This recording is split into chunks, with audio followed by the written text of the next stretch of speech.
welcome to Hugette TV, where we'll be designing and enjoying a delicious life of joy in spite of circumstances and not because of them.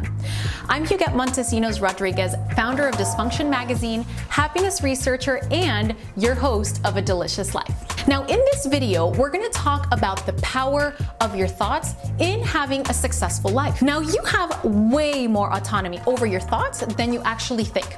Now, while you can't necessarily or exactly control the thoughts that creep up into your mind, you do have the power to decide which thoughts you're going to entertain and keep rehearsing over and over again, versus those that just bounce right off and boop, you kick them out of your mind.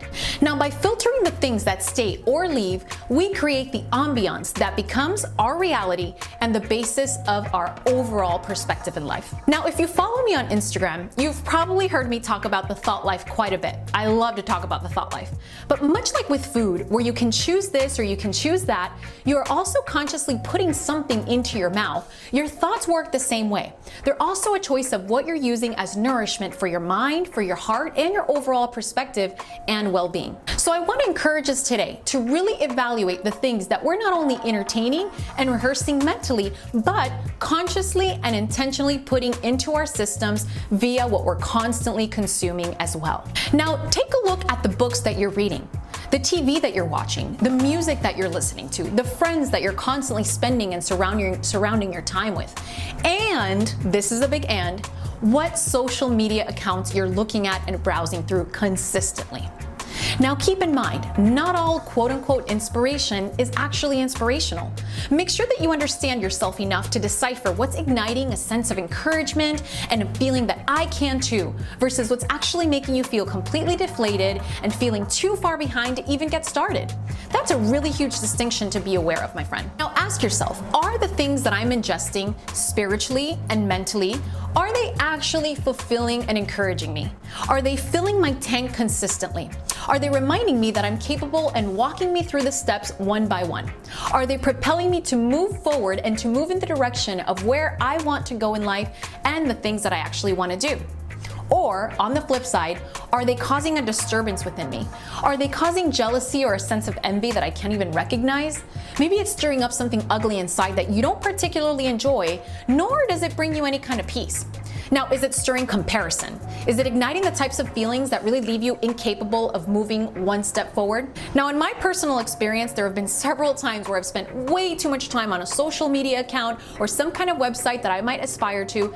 Sometimes it just makes me feel like I don't have my own creative space, like I have to catch up with so many other cool things that are going on in the world, and it's just completely draining. Also, the more you consume, the harder it is to listen to your own creative voice. Everyone has a creative streak within them, regardless of what it looks like. But if you look at 300 social media accounts every day, how much of your own style, whether it's writing, photography, inspiring thoughts, can you actually detect in the massive noise of information that you just took in? That's a lot. So I wanted to encourage us today to really filter the things that we're letting in and entertaining in a way that really actually serves us, in a way that advances creativity, that it advances hope and the love and the things that within us, that we may actually be able to become blank slates to those things that will flourish from within us.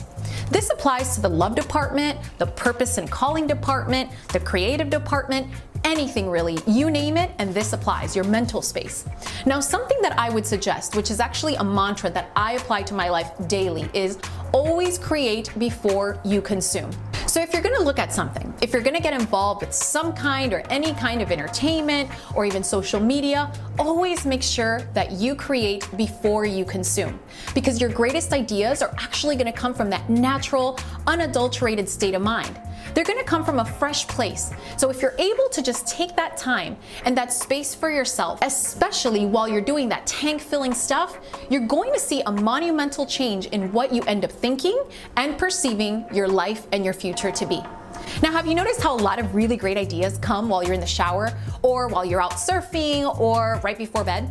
Have you noticed how in those same exact scenarios, if you're going through a heartbreak or some kind of major loss in your life, you also feel slightly less pain and a bit of a more hopeful stance?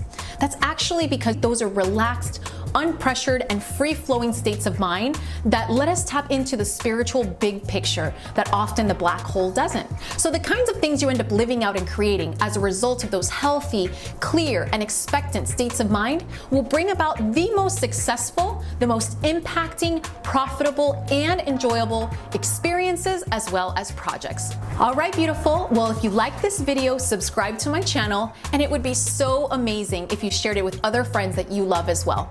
And if you'd like to discuss this topic a bit further, just make sure you go to dysfunctionmagazine.com, leave a comment now, or submit questions that you'd like answered in upcoming videos. I'd love to help you out. And if you want more resources to create a joyfully delicious life, as well as other musings and personal stuff that I share exclusively via email, make sure you sign up for any of the free resources at dysfunctionmagazine.com, and I promise it'll be worth it.